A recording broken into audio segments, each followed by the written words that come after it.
स्वतःसाठी नाही, विषय मांडलाय म्हणून बोलायचं नसतं, मनामध्ये शब्द आहेत हे बोलायचे असतात, हे बोलायचे असतात, इतरांसाठी बोलायचे. मी माझ्या घरचं पाहत नाहीये, मला चार घरची भावना दिसते, माझं भावी भारताचं भविष्य दिसते, म्हणून माझ्या भारतासाठी मी असे शब्द मांडत आहे.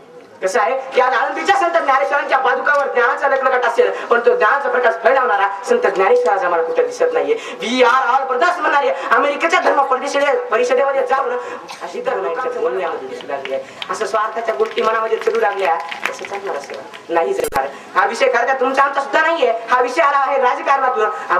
अबू आझमी नावाच्या एका व्यक्तीला शपथविधी चालू होता. शपथविधी चालू असताना त्याला मराठीमध्ये मराठीमध्ये तुम्ही शपथ घ्यायला हवी असा विषय त्याच्यासमोर मांडण्यात येऊ लागला. ते म्हणाले, अरे मराठीचा अपमान करण्याऐवजी हिंदीमध्ये मी शपथ घेतली तर कुठं काय होतं, असं सगळं मांडलं. हिंदीमध्ये शपथ घेऊ द्यायला हवी होती, पण यांना काय आपली तर्कटी केल्याशिवाय जमतच नाही ना. मनामध्ये विचार यांचा एकच असतो, अरे गेली 5 वर्ष सत्ता दिली त्यांना, पण काय केलं त्यांनी, काय केलं? भारत आहे तिथं, गल्ले आहे तिथं, शिक्षण संस्था आहे तिथं, काही नाही केलं त्यांनी. कुठं घडवणार आमच्या महाराज, काही नाही माहित त्यांना.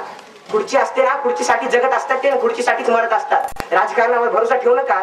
ऐकावे जनाचे, करावे मनाचे. माझ्या प्रतिस्पर्ध्याचं एका म्हणणं मला ते फार आवडलं. योग्य रीतीने जगायचं कसं, वागायचं कसं, बोलायचं कसं, इतरांना जगू द्यायचं, इतरांचे सुखदुःख वाटून घ्यायला पाहिजे. मग म्हणणं का कुणी कुणाचा नाही साठी देहाची अंती होते माती, विचार असे मनामध्ये यायला नाही पाहिजे. एकीकडे लोकसंख्या वाढवू लागलेली आहे, ते प्रश्न आम्हाला दिसत आहे. लोकांसांगे ब्रह्मज्ञान आणि आपण स्वतःच कोरडे पाषाण.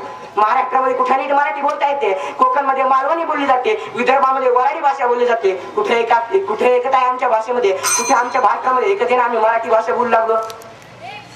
इकडे व गदे हाकायचे धंदे त्यांचे. कसं असतं की सध्याचा लोकसंख्या वाढता प्रश्न आहे, महागाई वाढलेली आहे, विद्यार्थ्यांच्या आत्महत्या सुरू आहेत. हे प्रश्न सोडून तिसरा भाषेचा प्रश्न काढून देणं म्हणजे जनतेची एका विकासाच्या दृष्टीकडे जाणारी वाटचाल अधोगतीच्या दृष्टीकडे खेचून आणणं हा या जनतेच्या मागे लागलेला राजकारणी लोकांचा विषय असतो. त्या विकासाच्या मागे यांची फुल पडता कामा नये, हे आपल्या लक्षात आलं पाहिजे. मला सांगा, कशाला मग जाता परप्रांतीयामध्ये नॅनो टेक्नॉलॉजी शिकण्यासाठी, कशाला घेता इंग्रजीमध्ये ज्ञान? राहा ना मग महाराष्ट्रामध्ये राहा. अरे संकुचित वृत्तीसारखं बोलणं करू नका. नेहमी राष्ट्र प्रथमता विचार करणार आपला महाराष्ट्र इतके संकुचित विचार केवळ महाराष्ट्रामध्ये मराठीचा आग्रह करून मांडू लागला आहे. हे सुद्धा तुम्हाला तुमच्या याच देही आणि याच डोळा दिसत असेल. ही सुद्धा एक नवी परिस्थिती निर्माण झाली आहे. नेहमी आपल्या मनामध्ये आलं पाहिजे, आपल्या वेगवेगळ्या परिस्थिती का घडतात, भाषेला महत्व दिलं. आणि ही साधी गोष्ट आहे, सतत 150 वर्ष आम्ही इतरांशी संघर्ष दिले, इंग्रजांशी आपण इतका मोठा लढा दिला, गेला पाण्यामध्ये.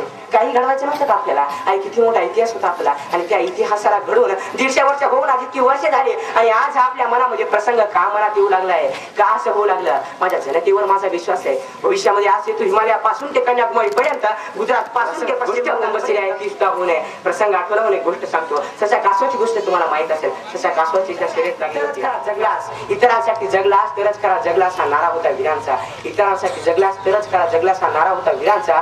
परंतु आज होऊन बसला आहे भाषेचा आग्रह करणाऱ्या स्वार्थी माझ्या मित्रांचा. परंतु आज होऊन बसला आहे स्वार्थी आग्रह करणाऱ्या भाषेचा माझ्या मित्रांचा. आम्ही नाही शिकणार जोडायला, परंतु शिकणार एक वेळ जोडायला. आम्ही नाही शिकणार जोडायला, परंतु शिकणार जोडायला. एक वेळ स्वतःच्या तोंडातलं सोडून दुसऱ्याच्या तोंडातलं ओढायला. एक वेळ स्वतः